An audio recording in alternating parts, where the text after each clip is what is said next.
കരിനീലിയമ്മേ ശരണം, കരിങ്കുട്ടി സ്വാമി ശരണം, വിഷ്ണുമായ സ്വാമി ശരണം, ലാലൂർ ദേവസ്ഥാനമേ അഭയം.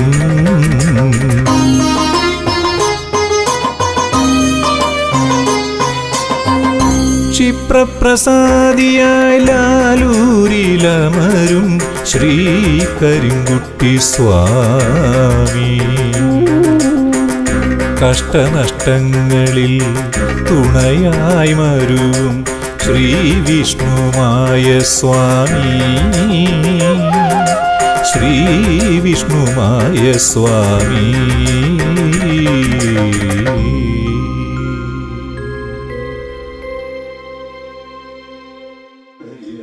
നമസ്കാരം, ലാലൂർ ദേവസ്ഥാനാണ്. ഇന്ന് പറയാൻ വന്നത് എന്താണെന്ന് വെച്ച് കഴിഞ്ഞിട്ടുണ്ടെങ്കിൽ കല്യാണത്തിനെ കുറിച്ചാണ്. പലരുടെയും കല്യാണങ്ങൾ നടക്കുന്നില്ല.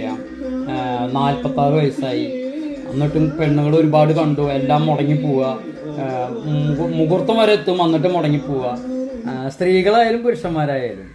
അപ്പം അങ്ങനെയൊക്കെയുള്ള അങ്ങനെ ഒരുപാട് ആൾക്കാരുടെ. അപ്പോൾ സ്വാമി കല്യാണത്തിന് പറയണുണ്ട്. അപ്പോൾ സ്റ്റേറ്റ്മെൻ്റ് ഒന്നും കാണാറില്ല. സ്റ്റേറ്റ്മെൻറ്റ് 1-2 ഉണ്ട്. സ്റ്റേറ്റ്മെൻറ്റിൻ്റെ കാര്യം എന്താണെന്ന് വെച്ച് കഴിഞ്ഞാൽ, കല്യാണത്തിൻ്റെ കാര്യത്തിൽ സ്റ്റേറ്റ്മെൻറ്റ് അവർ തന്നാലും ഞാൻ വേണ്ടെന്നാണ് പറയാം. എന്തുകൊണ്ടാണെന്ന് വിചാരിച്ചു കഴിഞ്ഞിട്ടുണ്ടെങ്കിൽ, കല്യാണം അവരുടെ നടക്കാണ്ടിരുന്ന് ഭഗവാന്റെ അനുഗ്രഹം കൊണ്ട് നടക്കുന്നതായിരിക്കാം. അത് നടന്നു കഴിഞ്ഞിട്ട് അവർ സ്റ്റേറ്റ്മെൻറ്റ് ഇടുന്നത്, ചിലപ്പോൾ ചിലരൊക്കെ ഫോട്ടോ ഒക്കെ അയച്ചു തരാറുണ്ട്. കല്യാണം കഴിഞ്ഞിട്ടുള്ള ഫോട്ടോ ഒക്കെ അയച്ചു തന്നിട്ടുണ്ട്. ഞാനതൊന്നും ഇട്ടിട്ടില്ല എന്ന് മാത്രം. ഞാൻ അവരോട് തന്നെ പറയണത്, കല്യാണം നടന്നു കഴിഞ്ഞാൽ അവരോട് തന്നെ പറയുന്ന ഒരു കാര്യം എന്താണെന്ന് വെച്ച് കഴിഞ്ഞിട്ടുണ്ടെങ്കിൽ, ലാലൂർ ദേവസ്ഥാനം എന്നുള്ള mobile number, WhatsApp number delete ചെയ്ത് കളയും. നിങ്ങളതൊക്കെ നിങ്ങളുടെ ഓർമ്മയിലുണ്ടാവുമല്ലോ. അല്ലെങ്കിൽ നിങ്ങൾക്ക് എപ്പോൾ വേണമെങ്കിലും യൂട്യൂബിൽ പോയി എന്നെ വിളിക്കണം എന്നുണ്ടെങ്കിൽ നിങ്ങൾക്ക് ആ നമ്പർ കിട്ടും. നിങ്ങൾ പിന്നെ വാട്സാപ്പിൽ ആ നമ്പർ വയ്ക്കാതിരിക്കുക. അതായത് ആണായാലും പെണ്ണായാലും, അതായത് ഏതെങ്കിലും ഒരു കാരണവശാൽ ഏതെങ്കിലും ഒരു സമയത്ത് സംഗതി ഞാൻ വേണമെങ്കിൽ കല്യാണം കഴിഞ്ഞാലൊക്കെ പറയാം, ഞാൻ ലാലൂർ ദേവസ്ഥാനം മൂർത്തികളെ ഇതായതുകൊണ്ട് എനിക്ക് കല്യാണമൊക്കെ നടന്നു എന്നൊക്കെ അപ്പോഴത്തെ ആ പുതുമോടിയിലൊക്കെ വേണമെങ്കിൽ പറഞ്ഞാൽ ചിലപ്പോൾ അത് കുഴപ്പമൊന്നും ഇല്ലാണ്ട് പോയിക്കിരിക്കും. കുറച്ച് നാൾ കഴിയുമ്പോഴാണ് നമ്മുടെ വീട്ടിൽ എന്തെങ്കിലുമൊക്കെ ഒരു അസ്വസ്ഥത വരുന്ന സമയത്തായിരിക്കും, നീ എന്നെ ചാത്തന് നേർന്നിട്ടല്ല കെട്ടിയത്. ആണായാലും പെണ്ണായാലും പറയുന്ന ഒരു കാര്യമാണ്. അത് എനിക്ക് മുൻകൂട്ടി ഞാൻ പറയാൻ കഴിവുള്ളത് കൊണ്ടാണ് ഞാനത് പറയണത്. സ്റ്റേറ്റ്മെൻറ്റും വേണ്ട എനിക്ക്. അതുപോലെ തന്നെ ലാലൂർ ദേവസ്ഥാനത്തിൻ്റെ ആ നമ്പർ തന്നെ അവരോട് ഡിലീറ്റ് ചെയ്യാൻ പറയാറുണ്ട് ഞാൻ പലരോടും. അതുകൊണ്ട് തന്നെ അവരുടെ കുടുംബം കലക്കാൻ ഞാൻ ആഗ്രഹിക്കുന്നില്ല.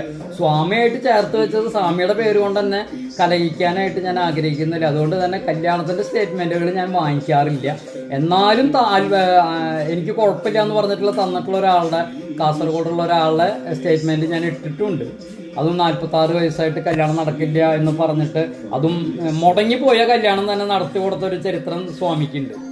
അപ്പോൾ അതിന് രേഖകളുണ്ട്. ഇനിയിപ്പോൾ അതിനെക്കുറിച്ച് ആരും തർക്കിക്കണ്ട. അപ്പോൾ അങ്ങനെ. അപ്പോൾ അതുകൊണ്ടാണ് കല്യാണത്തിൻ്റെ സ്റ്റേറ്റ്മെൻറ്റുകളൊന്നും കാണാത്തത്. മനസ്സിലായോ? അപ്പോൾ ലാലൂർ ദേവസ്ഥാനത്തിന് 101% കല്യാണം നടത്തി കൊടുക്കും. ആണുങ്ങളുടെ ആയാലും പെണ്ണുങ്ങളുടെ ആയാലും. സന്യാസി യോഗം ഉണ്ടാവണമെന്നില്ല എന്ന് മാത്രം. സന്യാസി യോഗം ഉണ്ടാവാൻ പാടില്ല. സന്യാസി യോഗമുള്ള ഒരാളെന്നും സ്വാമിക്ക് എന്നല്ല ആർക്കും ഒന്നും ചെയ്യാൻ പറ്റില്ലോ. നമുക്ക് ആ ജാതകമൊന്നും നിർത്തിയാൻ പറ്റില്ല. അതിൽ എന്തെങ്കിലുമൊക്കെ തടസ്സങ്ങൾ വന്നിട്ടുണ്ടെങ്കിൽ ഗണപതി വിഘ്നങ്ങളൊക്കെ മാറ്റി അവർക്ക് വേണ്ടതായിട്ടുള്ള കാര്യങ്ങൾ ചെയ്തു കൊടുക്കും. അമ്മയുടെ അനുഗ്രഹം കൊണ്ട് അമ്മ അതിൻ്റെ മാംഗല്യ ഭാഗ്യം ഉണ്ടാക്കി കൊടുക്കും. പിന്നെ വിഷ്ണുമായനെ കുറിച്ച് അറിയാലോ. പിന്നെ കരിങ്കുട്ടി സ്വാമി പിന്നെ നോക്കണ്ട, പറയണ കാര്യങ്ങൾ നടത്തിയിട്ട് ആൾ വേറൊരു കാര്യം ചെയ്യുള്ളൂ. അപ്പോൾ അതിൻ്റെ പേരിലൊക്കെ അങ്ങനെയുള്ള കാര്യങ്ങളൊക്കെ കല്യാണങ്ങൾക്ക്. അപ്പോൾ കല്യാണം നടക്കാനായിട്ട് ഇവിടെ ചെയ്യേണ്ടതായിട്ടുള്ള കുറച്ച് കാര്യങ്ങളുണ്ട്. അത് കൃത്യമായിട്ട് ചെയ്യുന്നവർക്ക് 108 ദിവസമാണ് ഞാൻ പറയാറ്. ഇതുവരെ 108 ദിവസം ആരും ആയിട്ടില്ല. അതിന് മുൻപ് തന്നെ 66 ദിവസം കൊണ്ട് നടന്നു, 48 ദിവസം കൊണ്ട് നടന്നിട്ടുള്ള ഒരാളുണ്ട്.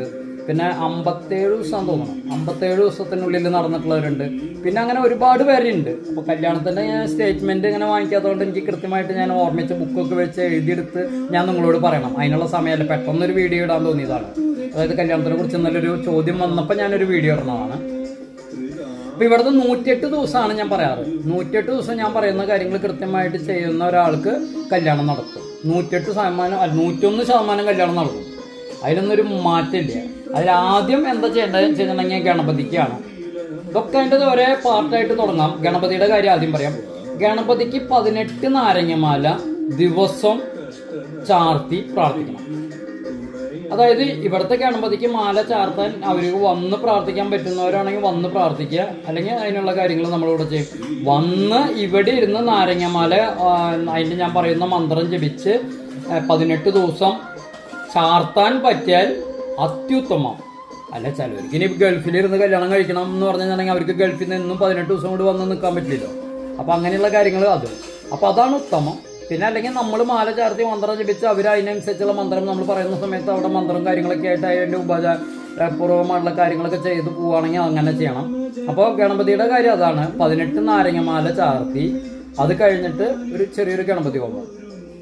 ഗണപതിക്ക് ഗണപതി ഹോമമാണല്ലോ പ്രധാനം. അത് കഴിഞ്ഞിട്ട് പിന്നെ രണ്ടാമത്തത് കരിനീലിയമ്മയ്ക്കാണ്. കരിനീലിയമ്മയ്ക്ക് ചുവന്ന പട്ട് സമർപ്പിക്കുക, ഒരു പിടി നാണയം, അതുപോലെ തന്നെ അമ്മയ്ക്ക് നിവേദ്യത്തിൽ കടുംപായസം, ഉത്തമം, മഞ്ഞൾ, അതോട് അനുബന്ധിച്ചുള്ള ആ ഒരു ഇതൊക്കെ കൃത്യമായിട്ട് ചെയ്യാം. അതുപോലെ തന്നെ കരിങ്കുട്ടി സ്വാമിക്ക് അറിയാലോ നൈവേദ്യമാണ് ഇവിടുത്തെ ഇത്. അതിപ്പോൾ കല്യാണത്തിനാവുമ്പോൾ കല്യാണം നടക്കണേക്കാളും മുൻപ് ഒരു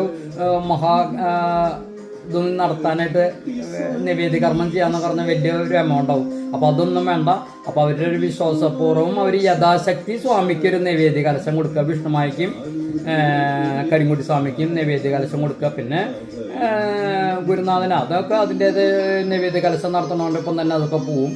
ഇതൊക്കെ കഴിയുമ്പോൾ ഒരു ചെറിയതായിട്ട് അവരെ യഥാശക്തി ഗണപതി ഹോമം നടത്തി ഒരു വശ്യകർമ്മം ചെയ്താൽ 108 ദിവസം വിട്ടുപോവില്ല.